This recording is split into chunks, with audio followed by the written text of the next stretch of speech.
dans la parole de Dieu, dans Jean au chapitre 5.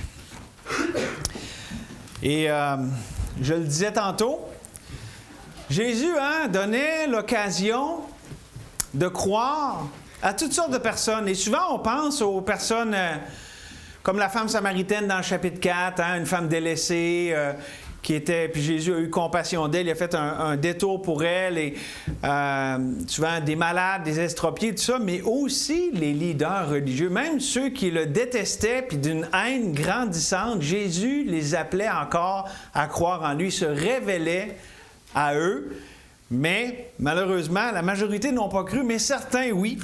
Et donc, on considère ça aujourd'hui dans Jean 5.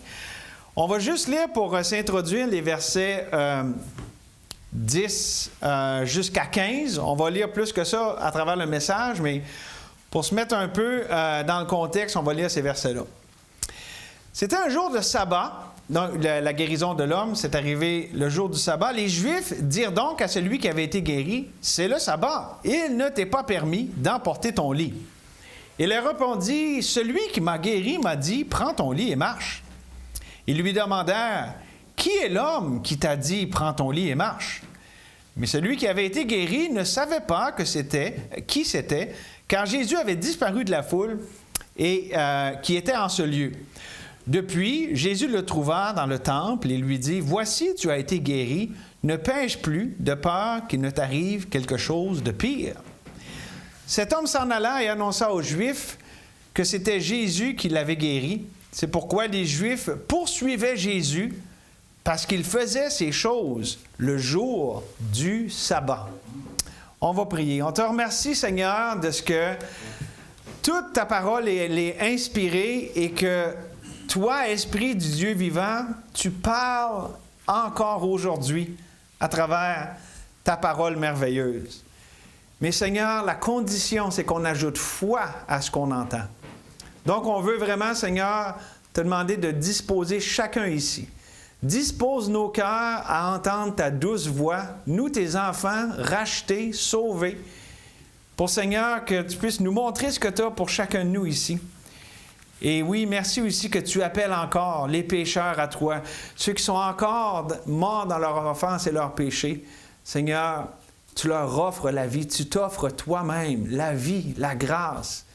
Et donc, Seigneur, fais ce que juste toi peux faire. Fais porter du fruit éternel à ta parole qu'on considère ensemble ce matin ici. On te prie toutes ces choses au nom de Jésus. Amen. On va voir la controverse entre Jésus et le leadership d'Israël. C'est le titre du message. Controverse entre Jésus et le leadership d'Israël. Je dirais, c'est le début, parce que c'est pas terminé. Dans Jean, on voit vraiment cette tension qui monte. Mais je vous fais remarquer que dans le premier verset, au verset 10, ça dit c'est un jour de sabbat. Et c'est ça toute l'idée de la controverse. Jésus a guéri quelqu'un le jour du sabbat, mais en plus, il lui a dit « Prends ton lit et marche ». C'était ça qui faisait que les gens étaient outrés. Pour nous, on peut avoir de la misère à comprendre dans notre contexte actuel ici, mais même si on allait en ce moment dans une communauté juive, on ne serait pas surpris de ça. Mais c'était comme ça, et c'était vraiment très strict. Mais il est important ici de comprendre qu'au-delà de la controverse, Jésus lui-même est celui qui a non seulement voulu, mais aussi orchestré les choses pour qu'elles en soient ainsi. Pourquoi?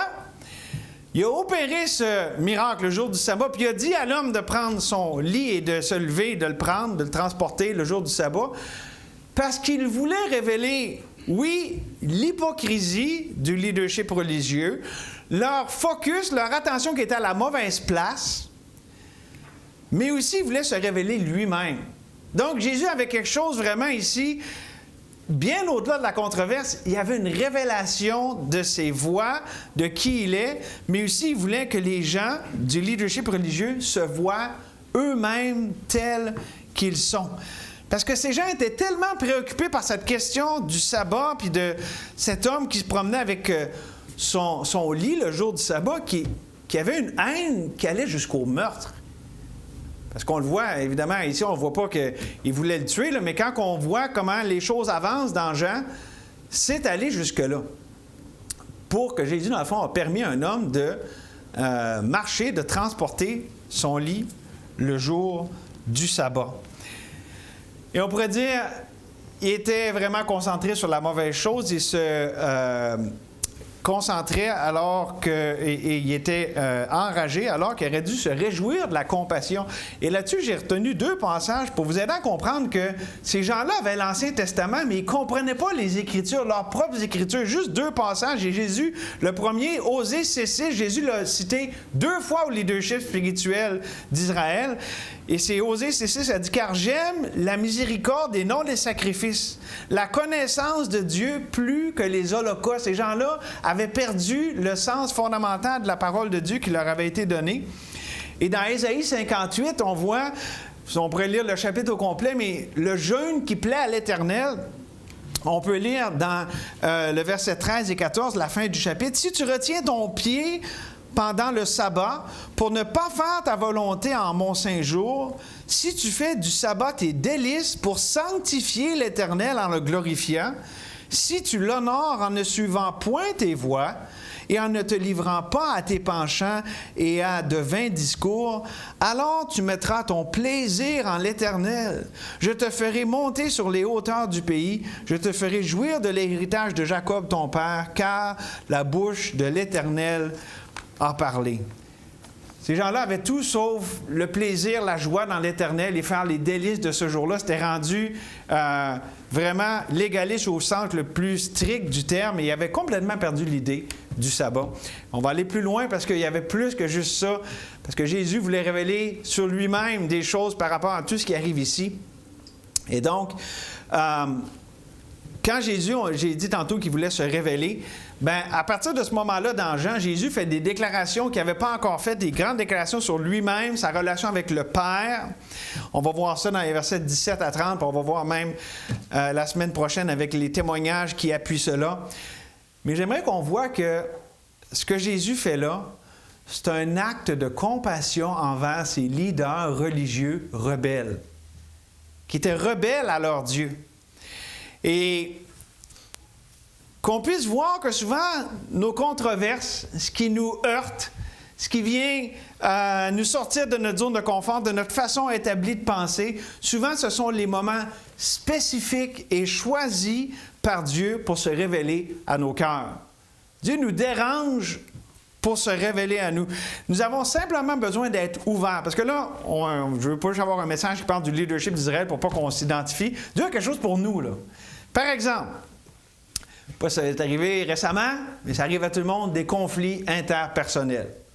Ça arrive-tu dans la région de Montréal, des conflits interpersonnels? Non, hein? Vous autres, tout est beau là-bas. On va tous déménager à Montréal. C'est la terre promise! La terre promise!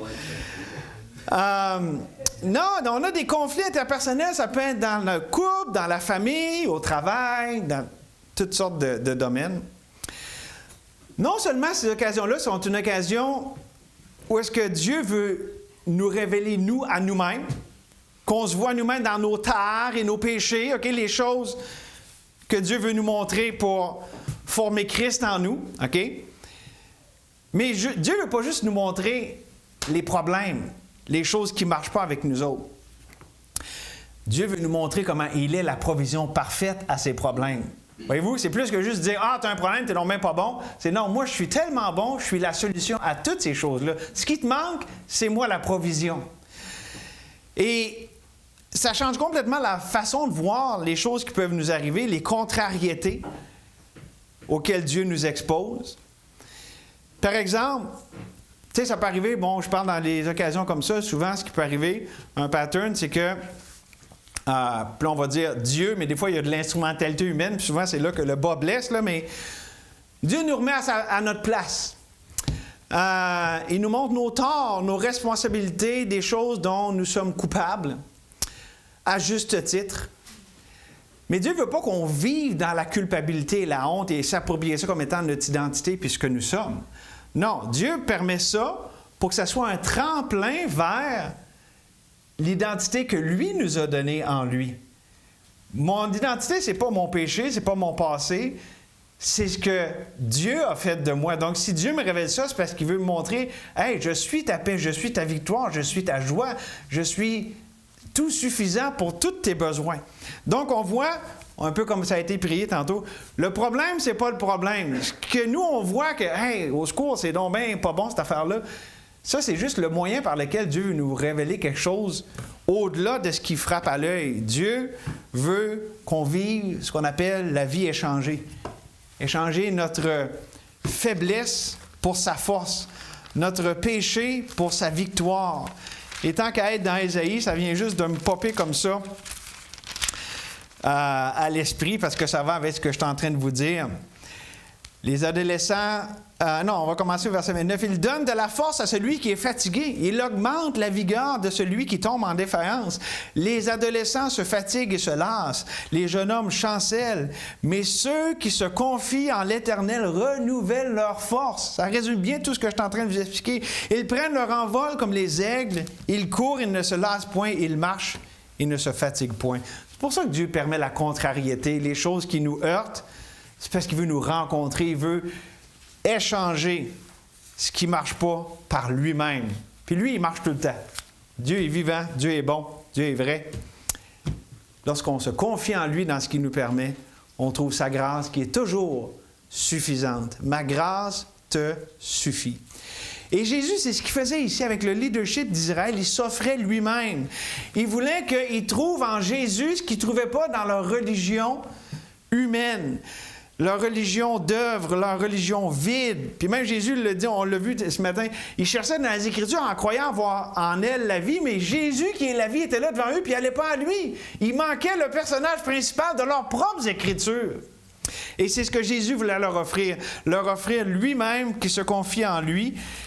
Mais malheureusement, comme ça a été prophétisé dans l'Ancien Testament, et Pierre aussi, dans 1 Pierre en parle, la pierre qu'ont rejetée ceux qui baptisaient est devenue la principale de l'angle, et une pierre d'achoppement, un rocher de scandale. Jésus est la pierre angulaire, mais malheureusement, ils se sont heurtés à cette pierre parce qu'ils ont été scandalisés par les propos de Jésus.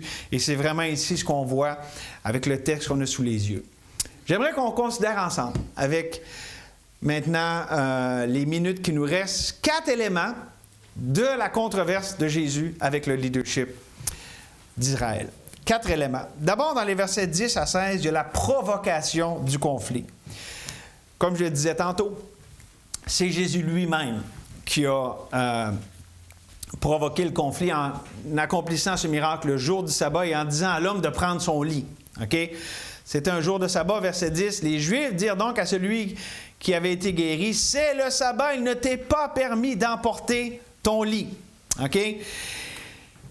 Mais ici, le problème, c'était que le centre d'attention, le focus sur le sabbat était symptomatique, révélait le problème spirituel qui n'avait pas de relation avec Dieu, qui ne connaissait pas Dieu comme leur Père. Et encore moins le Fils qui était venu pour le révéler. Et c'est ça que Jésus voulait faire avec ces choses-là qui arrivaient. Il voulait révéler la réalité spirituelle dans laquelle ils étaient. Jésus a dit dans Luc 10, 22, « Toutes choses m'ont été données par mon Père, et personne ne connaît qui est le Fils si ce n'est le Père, ni qui est le Père si ce n'est le Fils, et celui à qui le Fils veut le révéler. » Et là, Jésus voulait se révéler à eux, mais eux ne le recevaient pas. Et on voit une pression. Verset 11, au verset 11, il leur répondit, ça c'est le malade qui parle, celui qui a été guéri. Celui qui m'a guéri m'a dit, prends ton lit et marche. On voit qu'il y a une pression, là. Ils le mettent, là, sur le banc des accusés. Hey, c'est qui a fait ça? C'est celui qui m'a guéri, il m'a dit, prends ton lit. Tu sais, on voit qu'il y a une pression ici, là. C'est un moment tendu entre ces leaders et cet homme qui a été guéri. Puis regardez au verset 12, ça dit, il lui demanda qui? Au moins, il pose la bonne question. Des fois, on peut se demander le quoi, le comment. Mais qui? Toi qui ne cherchais pas pour la bonne raison. Qui est l'homme qui t'a dit, prends ton lit et marche? En fait, il ne cherchait pas Jésus, il cherchait un coupable. Il ne cherchait pas Dieu, il cherchait à justifier leur haine. Et pourtant, la bonté de Dieu les poussait à la repentance. Mais il est en train de passer à côté parce que leur focus n'était pas à la bonne place. On continue, verset 13. Mais celui qui avait été guéri ne savait pas qui c'était, car Jésus avait disparu de la foule qui était en ce lieu. Il y a un parallèle ici, parce que ici, c'est une guérison avec cet homme qui est, bon, on va dire paralytique, ça ne dit pas exactement ce qu'il y avait, mais dans Jean 9, plus tard, c'est un aveugle qui, lui aussi, il ne comprend pas tout ce qui arrive, il est confronté au leadership, puis là, il pose des questions, ben là, je ne sais pas c'est qui, puis, OK? Fait que, il y a un peu cette situation où est-ce qu'on est dans le flou, mais vous allez voir, ça ne dure pas longtemps, parce que, verset 14, « Depuis, Jésus le trouva dans le temple. » C'est Jésus qui le trouve. C'est Jésus qui le cherche. Puis là, on a la fin du verset qui est spéciale, parce que voici ce qu'il dit à l'homme. Une fois qu'il l'a trouvé, « Voici, tu as été guéri, ne pêche plus de peur qu'il ne t'arrive quelque chose de pire. » Qu'est-ce que ça peut vouloir dire, cette phrase-là? Moi, j'ai déjà pensé, ben là, tu sais, tu as été paralytique, si tu continues, là, tu sais, tu étais paraplégique, tu vas être quadraplégique si tu te... OK? Je pense pas que c'est ça du tout. En fait, je pense que l'idée, c'est que cet homme-là était physiquement malade et limité, mais là, il était face à une situation où est-ce que là, il y avait un esclavage spirituel terrible qui était devant lui, puis il y avait un choix. C'est-à-dire que là, Jésus s'était révélé à lui, puis s'il cédait à la pression, comme je l'ai parlé du leadership, là, il allait se placer sous l'esclavage spirituel de la crainte de l'homme, de la religion, puis sa condition aurait été pire. Parce que quand il était esclave physiquement, c'était une chose, mais être esclave spirituellement, c'en est une autre qui est encore pire. C'est pour ça qu'il dit, pêche plus. Autrement dit, tu as l'occasion de pécher en ne te confiant pas en moi, en confessant pas qui je suis. Puis là, ta condition va être pire si tu n'ajoutes pas foi à ce que tu es en train de vivre. OK? Je crois que c'est ça vraiment ici, le sens de ce qui arrive.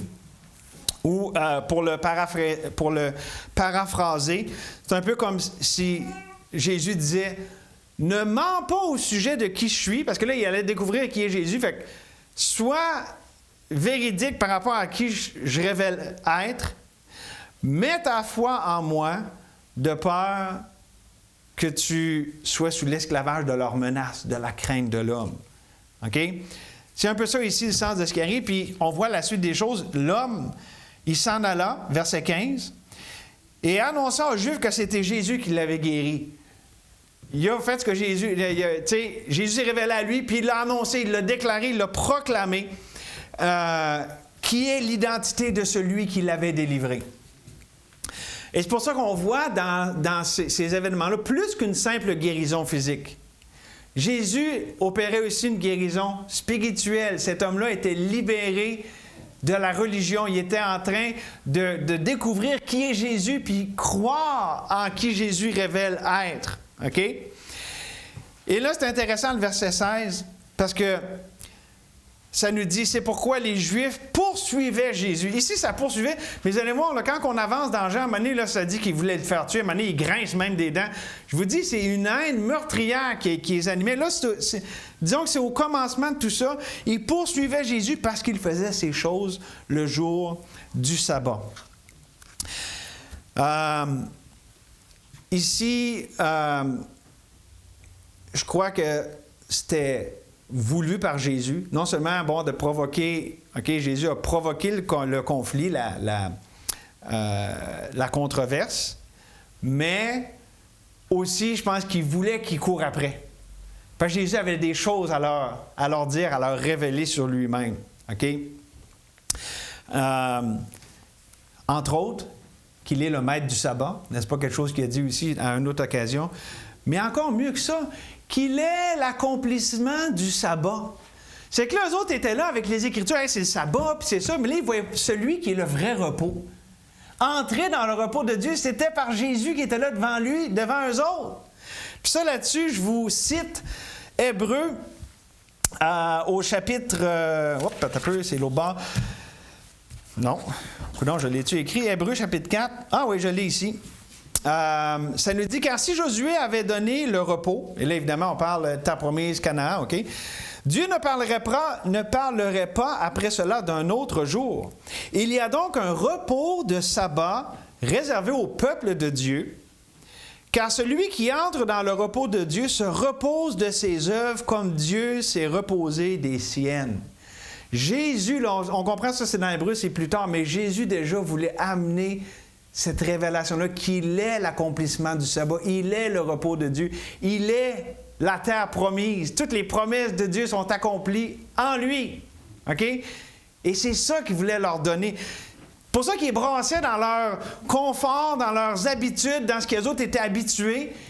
Il les amenait de ce qu'ils connaissaient vers ce qu'ils ne connaissaient pas. Puis c'est tellement bien résumé dans « Vous sondez les Écritures hein, », ça parle du sabbat des Écritures, là, mais vous ne venez pas à moi pour avoir la vie. On pourrait le paraphraser, vous ne venez pas à moi pour avoir le vrai repos. Vous voulez essayer de trouver le repos dans toute votre religiosité et tout ça, puis vous ne venez pas à moi pour trouver le vrai repos. Et donc ça met la table. On a ici une contradiction, une provocation, mais qui est un appel au repos. N'est-ce pas vrai pour nous autres aussi? Tu sais, on dit, hey, Dieu, ça me dérange, là. C'est donc bien plate ce que tu permets là. Pourquoi je suis malade? Pourquoi que j'ai cette personne-là à mon travail? OK? Puis Dieu dit, ouais, mais ça, c'est la façon par laquelle j'ai décidé de t'appeler à moi, puis de trouver ton repos en moi. Ton repos, tu ne vas pas le trouver dans tes relations, dans tes circonstances, dans ci puis dans ça. Le repos se trouve en moi seul. Première application par rapport à ce premier point. Deuxième point, l'explication du conflit. Il y a la provocation du conflit, mais ensuite, il y a l'explication du conflit. Versets 17 et 18. Jésus, ici, a une déclaration très claire sur qui il est, son égalité au Père, verset 17. Mais Jésus leur a répondu, « Mon Père agit jusqu'à présent, moi aussi j'agis. » Et là, ici, c'est une déclaration d'égalité entre le Père et le Fils. Et ils ont compris parce que la réaction, à cause de cela, les Juifs cherchaient encore plus à le faire mourir. Non seulement à l'affaire du sabbat, mais là, ce que Jésus dit de lui-même en relation avec le Père, non seulement... excusez, je vais recommencer verset 2. À cause de cela, les Juifs cherchaient encore plus à le faire mourir, non seulement parce qu'il violait le sabbat, mais parce qu'il appelait Dieu son propre Père et se faisait lui-même égal. Et voyez-vous comment que c'était juste un tremplin, l'idée du miracle, c'était pour révéler qui il est. Et spécialement en relation avec Dieu le Père, qu'eux autres disaient connaître, mais qu'ils ne connaissaient pas. Parce que Jésus leur a dit, vous ne connaissez pas mon Père qu'il est venu révéler. Et donc, il n'y avait pas d'ambiguïté. Ils comprenaient que Jésus se faisait égal à Dieu. Ils comprenaient le sens de ce que Jésus disait. Et ça a engendré chez eux une haine meurtrière. Et là, on va prendre un peu de vent. Je vais vous citer ce que Jésus, plus tard, parce que je vous l'ai dit, la tension, elle n'a pas fini de monter. Là. Dans Jean 8, il leur parle de leur père à eux, lorsqu'il dit dans Jean 8, 44, « Vous avez pour père le diable. » Il parle encore au même leadership d'Israël. « Vous avez pour père le diable, vous voulez accomplir les désirs de votre père. Il a été meurtrier dès le commencement, il ne se tient pas dans la vérité parce qu'il n'y a pas de vérité en lui. Lorsqu'il profère le mensonge, il parle de son propre fond, car il est menteur et le père du mensonge. Et moi, parce que je dis la vérité, vous ne me croyez pas. » Donc, c'est ça ici l'animosité, c'est ça le problème fondamental, la réalité spirituelle derrière le conflit ici. Jésus parle de son père, mais eux autres aussi avaient leur père. Et c'est ce que la Bible dit, hein, que Satan est le prince de ce monde et que les fils de la rébellion, tout le monde qui est encore mort dans ses offenses et ses péchés, a pour père le diable. C'est sûr qu'on est dans le royaume de Satan, ou quand on est né de nouveau, on rentre dans le royaume de Dieu. Il n'y a pas d'entre-deux, il n'y a pas de purgatoire, il n'y a pas de bonnes personnes là, qui sont comme moins pires que les autres. Non, c'est deux catégories, c'est tout. Et maintenant, je vais faire une application par rapport à tout ça, parce que déclaration ici sur l'identité de Jésus, son égalité avec Dieu. Je pense que ce que je vais vous aider, ça va vous aider à comprendre pour vous, les enfants de Dieu, mais aussi comprendre le monde autour de vous autres. Satan, on sait Satan veut s'attaquer premièrement à Dieu. Dans la vie d'un enfant de Dieu, celui que Satan haït le plus, oui, il déteste les enfants de Dieu, mais c'est Dieu. Il y a une haine viscérale contre Dieu. Mais lorsqu'on parle de gens qui ne connaissent pas encore le Seigneur, l'attaque première, là où est-ce que vraiment l'attaque de Satan va se concentrer pour les non-sauvés, c'est sur qui Dieu est, la personne de Dieu. OK? Parce qu'ils ne le connaissent pas. Puis ils ne l'adorent pas en esprit et en vérité. Fait qu'ils vont essayer de déformer qui Dieu est. Ah, Dieu là, il n'est pas vraiment bon. Non, Dieu, il ne peut pas te sauver. Ça, c'est trop grand. Tu sais, il s'attaque à la personne de Dieu. Dieu, il n'est pas capable parce que il n'est pas tout-puissant. OK, comprenez-vous? Ça va aller dans ce domaine-là, attaque à la personne de Dieu. Mais pour les enfants de Dieu, la Bible nous dit qu'il est l'accusateur des frères. Son attaque va aller plus sur l'œuvre de Dieu, parce qu'un enfant de Dieu a accepté qui Dieu est. Il a reconnu qu'il y a un seul Dieu qui a envoyé son Fils et qu'on le connaît par le Saint-Esprit, un seul Dieu trinitaire révélé en Jésus-Christ. Et donc, là-dessus, il ne peut pas jouer bien parce qu'un enfant de Dieu reconnaît déjà qui Dieu est, mais il va essayer de s'attaquer à son œuvre. Ah, Dieu n'est pas vraiment suffisant. Ah, c'est beau Dieu, mais... Puis là, ça va être une attaque sur l'œuvre de Dieu. Un exemple frappant des Écritures, dans Matthieu 16, Jésus fait passer le test aux disciples. Il dit, OK, les gens autour, là, qui disent que je suis? Ben, il y en a qui disent que tu es un prophète, l'autre Élie, puis OK. Puis après ça, il dit, OK, vous, qui dites-vous que je suis? Et là, la déclaration, on peut dire que Pierre a passé son examen. Tu es le Christ, le Fils du Dieu vivant. Donc, il comprenait vraiment qui Jésus était, la personne de Dieu. Il a coché, il a passé l'examen. Pourquoi? Parce qu'il croyait à qui Dieu est, comment il est venu se révéler en son Fils Jésus. Qu'est-ce qui arrive tout de suite après? Jésus commence à parler de son œuvre, ce qu'il est venu faire, aller mourir à la croix, comme un criminel, comme un criminel notoire qui est humilié publiquement. C'est ça la croix. Et là, Satan se pointe. Et cette contradiction dans le cœur de Pierre, bien voyons, s'il est le Fils de Dieu, ça ne se peut pas qu'il meure comme un criminel de même. Puis là, il va dire ça à Jésus. Il reprend carrément Dieu en disant « À Dieu ne plaise, cela ne t'arrivera pas », comme si Jésus était menteur. Puis qu'est-ce que Jésus dit? « Ailleurs de moi, Satan ». Là, c'est pas parce que Pierre était possédé, là. C'est juste parce qu'il dit, il l'explique, « Tes pensées sont les pensées des hommes et non celles de Dieu. » Pour un enfant de Dieu, le piège, c'est de penser humainement par rapport aux voies, aux œuvres de Dieu. De réduire Dieu dans la façon qu'il va procéder, la façon qu'il agit. C'est l'attaque première dans la vie d'un enfant de Dieu face à l'ennemi.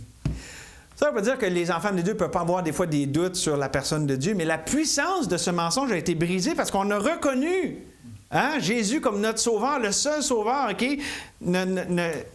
La question de son identité, elle est réglée. Mais c'est tout qu'un piège pour un enfant de Dieu. Et je dirais souvent, ça peut être de regarder à nos œuvres, à ce que nous on fait, et non pas à son œuvre, à ce que lui a fait. Non seulement pour nous, mais avec nous. Et de négliger ce que Dieu a fait de nous, il a fait toutes choses nouvelles. Si quelqu'un est en Christ, il est une nouvelle création. Les choses anciennes sont passées, voici toutes choses sont devenues nouvelles. Et sur cette facette précise de l'œuvre de Dieu dans la vie d'un enfant de Dieu, c'est là que Satan va bâtir ses forteresses de mensonges. Où est-ce qu'il va réussir à convaincre un enfant de Dieu en lui disant « Le problème qui t'arrive, c'est trop gros. Tu ne pourras jamais t'en sortir. » Puis là, il va nous arriver au désespoir, arriver à tellement voir le problème tellement grand que dans notre imaginaire, il est devenu plus grand que Dieu. Puis c'est pas parce qu'on ne croit pas que Dieu est là et qu'il nous aime, c'est qu'on croit ou on ne croit pas ce que Dieu dit au sujet de ce qu'il fait, de ses voies sont parfaites. Puis oui, ça heurte, oui, ça peut faire mal, mais c'est le plan de Dieu, puis c'est la voie de la délivrance. Ou pour le dire dans des mots qu'on aime utiliser, oui, la vie est là, puis Dieu veut faire rejaillir sa vie à travers ça, mais ça passe par la mort. Ça passe, oui, par la souffrance, parce que c'est le chemin que Dieu a désigné pour qu'on trouve la vie puis que la gloire aille toute à lui. Parce que là, nous, on va dire, moi, j'ai rien fait pour ça. C'est toute la grâce de Dieu. C'est lui, et non pas moi, qui a fait ce miracle de la grâce de Dieu. Et donc, savez-vous, une forteresse de mensonges, là, au lieu d'avoir peur, de dire, une forteresse, ça a l'air fort, ça. Comment qu'on renverse les forteresses, car les armes avec lesquelles nous combattons ne sont pas charnelles, mais sont puissantes par la vertu de Dieu pour renverser les forteresses. Et comment qu'on renverse les forteresses de mensonges? Bien, avec la vérité. La vérité, et spécialement les vérités christiques, les vérités de notre identité en Jésus, ce que nous sommes en lui, ce qu'il est en nous, ce qu'il a fait de nous. ce que nous sommes en lui et toutes ces choses-là, c'est là qu'est la délivrance. C'est pour ça que j'encourage les gens à méditer sur des passages comme Galates 2,20, Romains 6, Jean 15, des versets sur notre union avec Jésus-Christ. Nous sommes un avec lui. Et pour revenir à notre texte, avec ces gens ici, c'est ça que Jésus voulait leur donner. Il voulait non seulement leur révéler, c'était des gens pas sauvés qui voulaient leur révéler qui il est, mais aussi pour nous qui lisons ça ce matin, il veut qu'on voit que ses voies sont parfaites. Donc, ça m'amène... Fait que là, on voit une explication ici, c'est toute la réalité de la divinité de Jésus. C'est ça qui pour eux autres, est un problème. Ça a amené l'attention à un autre niveau. Mais là, préparez-vous parce que ça va encore aller plus loin. Où est-ce qu'on voit la proclamation qui augmente le conflit. Parce que là, il y a une tension avec le jour du sabbat. Jésus vient de faire un énoncé au verset 17 avec son égalité au Père. Mais là, il va aller encore plus loin en révélant encore plus qui il est. Mais évidemment, ça va les déranger encore plus. On voit au verset 19. Jésus reprit donc la parole et dit, en vérité, je vous le dis, le Fils ne peut rien faire de lui-même. Il ne fait que ce qu'il voit faire au Père, et tout ce que le Père fait, le Fils le fait pareillement. Ceux qui connaissent un peu les termes théologiques, ici, là, il y a clairement une référence à ce qu'on appelle la kénose, le fait que Jésus... Ici, là, Jésus ne dit pas qu'il n'est pas Dieu, il dit que dans son incarnation, il s'est dépouillé de certains attributs divins, comme on voit dans Philippiens 2. Hein? Il s'est dépouillé de sa gloire pour se placer en totale dépendance au Père. Il n'a pas arrêté d'être Dieu. C'est 100% Dieu, 100% homme, mais il a mis de côté certains attributs divins pour se mettre en dépendance au Père. C'est ça, ce qu'on appelle la kénose, servant avec la doctrine de l'incarnation. Et Jésus en parle ici, on va voir aussi au verset 30, lorsqu'il dit qu'il ne peut rien faire de lui-même, c'est toute ça l'idée, c'est la dépendance totale au Père. Et là, ici, on pourrait se dire, OK, sont contrariés déjà avec ce qu'il a dit au verset 17. C'est-à-dire, à cause de cela, il cherchait encore plus à le faire mourir. OK, verset 18. Puis Jésus, il continue à en mettre encore plus. C'est comme s'il était choqué, puis c'est comme s'il voulait provoquer ou être antagoniste, mais c'est pas ça. Premièrement, il n'a pas pris la fuite, mais ce qu'il voulait faire, Jésus, il voulait surmonter le mal par le bien.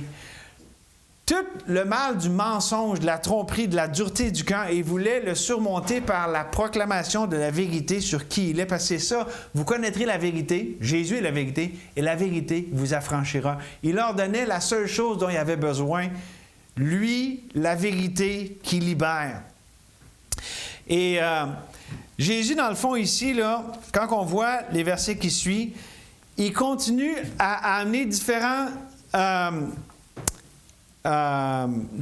couches de révélation de qui il est, qui font qu'il est égal au Père. Parce que vous allez voir dans les versets qui suivent, on voit que tout ce que Jésus dit sur lui-même, c'est vrai aussi pour le Père. Par exemple, au verset 20, « Car le Père aime le Fils et lui montre tout ce qu'il fait, et il lui montrera des œuvres plus grandes que celles-ci, afin que vous soyez dans l'étonnement. » Puis là, c'est quoi l'étonnement?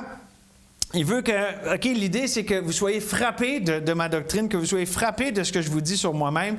Verset 21, « Car comme le Père ressuscite les morts et donne la vie, ainsi le Fils donne la vie à qui il veut. » Jésus, comme le Père, a l'autorité de donner la vie. Celui qui a le Fils a la vie, celui qui n'a pas le Fils n'a pas la vie.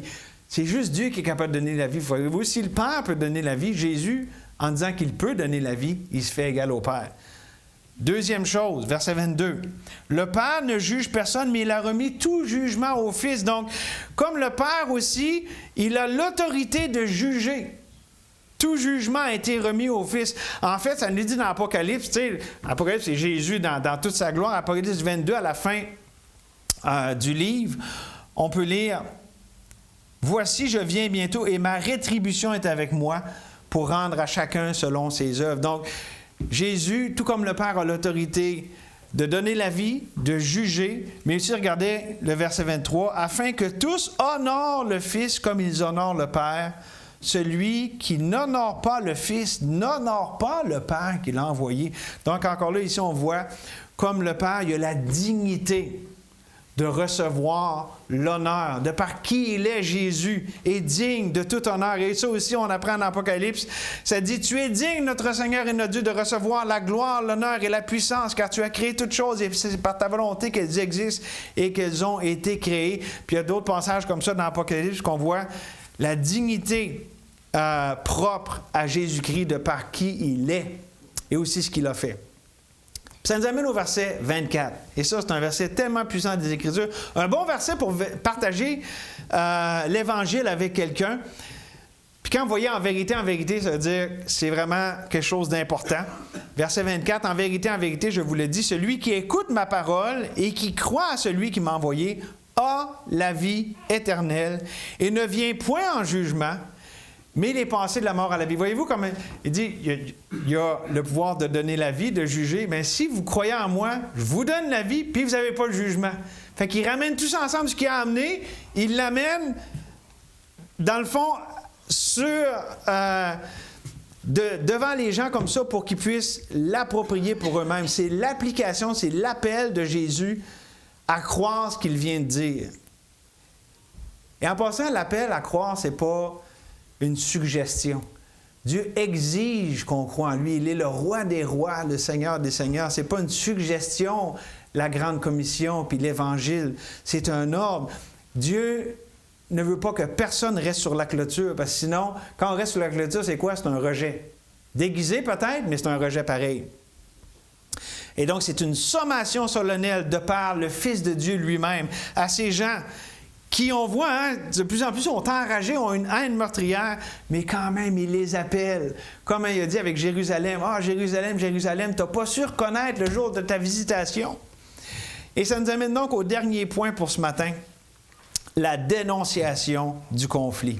Là, il a amené les choses à un point où est-ce que là, on peut dire qu'il change un peu de ton. Verset 25, « En vérité, je vous le dis, l'heure vient, et elle est déjà venue, où les morts entendront la voix du Fils de Dieu, et ceux qui l'auront entendu vivront. » Et ici, là, il faut juste comprendre, avant que je lise les autres versets, quand il parle d'entendre, c'est pas juste de « Ah, j'ai entendu, puis c'est rentré par une oreille, c'est sorti par l'autre. » C'est une expression pour la foi. Entendre en y ajoutant foi. OK? C'est vraiment plus que juste... entendre comme un gars, des fois, écoute sa femme. « Ah, je t'ai entendu, chérie. »« Oui, oui, oui. » Maxime se sent mal, il est sous la conviction du Saint-Esprit en ce moment. En fait, on peut voir ici, le verset 25, c'est comme la version personnalisée de Jésus de Deutéronome 30, 19, où est-ce que Moïse dit « Je mets devant toi la vie et la mort, choisis la vie. » Jésus les amène vraiment face à un choix éternel. Il ramène ses interlocuteurs à l'essentiel, la vie et la foi.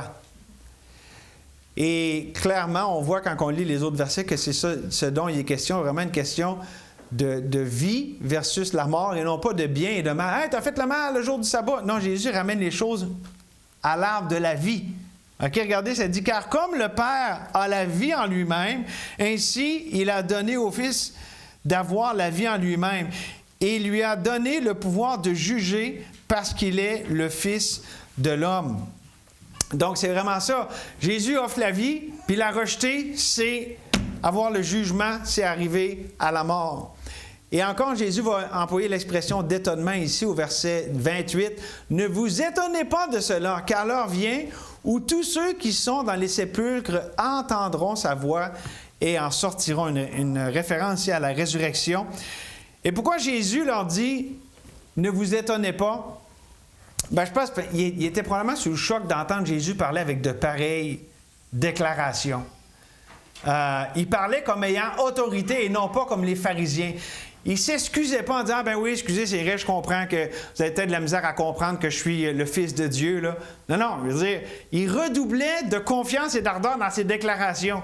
Puis, probablement qu'il avait toute la bouche ouverte de même. Puis, il l'écoutait. Qu'est-ce qu'il dit là, ce gars-là?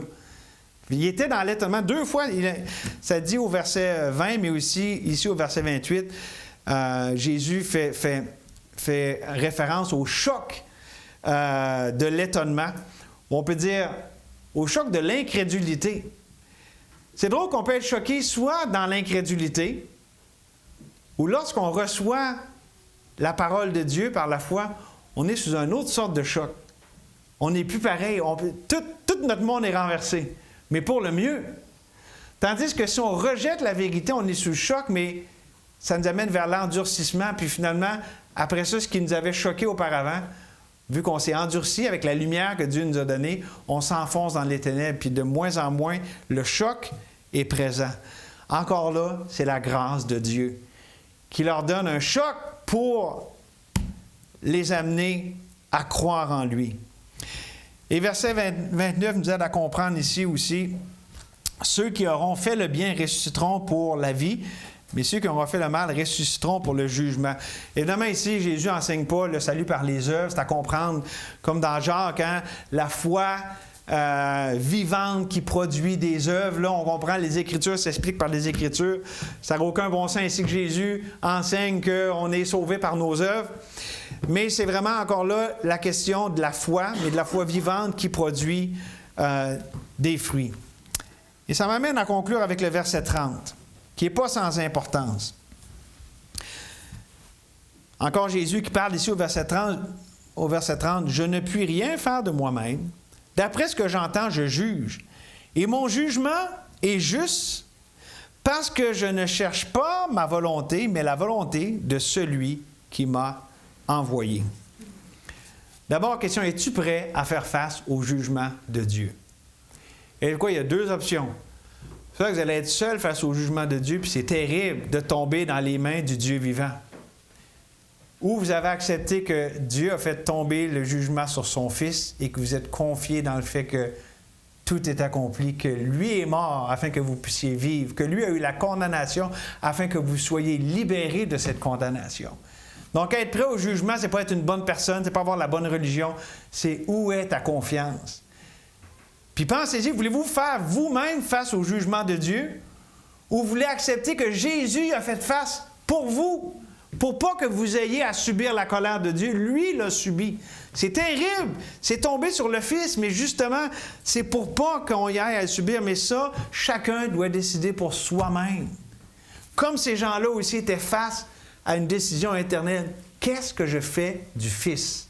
Qu'est-ce que je fais de ce qu'il déclare sur moi-même?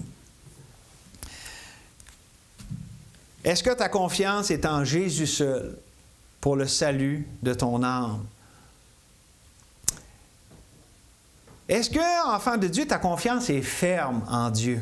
Ou peut-être que tu es irrésolu. Chance-là. Je ne sais pas c'est quoi la réponse pour chacun ici, puis je n'ai pas besoin de le savoir parce que Dieu le sait, puis il peut vous rencontrer là où vous êtes. Mais tout se joue avec cette expression de Jésus, où est-ce qu'il dit « Je ne recherche pas ma volonté, mais celle de Dieu ».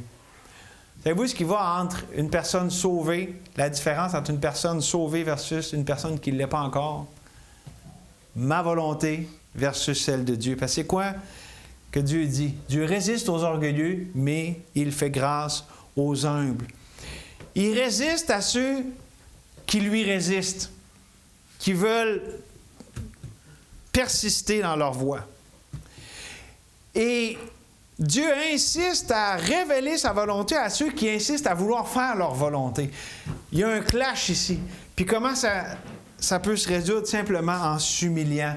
La porte du salut, elle est bien basse. La porte de la croissance dans le Seigneur, de la sanctification, de la paix, de la joie, elle est basse. Avec Dieu, lorsqu'on s'abaisse, c'est là qu'on est élevé. Dieu donne grâce aux humbles, à ceux qui acceptent de s'humilier, d'être humiliés. Là, la grâce, c'est quand Dieu fait le travail, quand Dieu fait l'impossible. C'est ça l'invitation de Dieu. Mais à ceux qui sont orgueilleux, ceux qui veulent rester droits et le cou raide, vous avez Dieu qui s'oppose à vous. Je ne sais pas pour vous, mais il y a bien du monde qui peut s'opposer dans ma vie, là, mais le dernier que je veux qui s'oppose à moi, c'est Dieu. Parce qu'il peut résister au Tout-Puissant? Personne.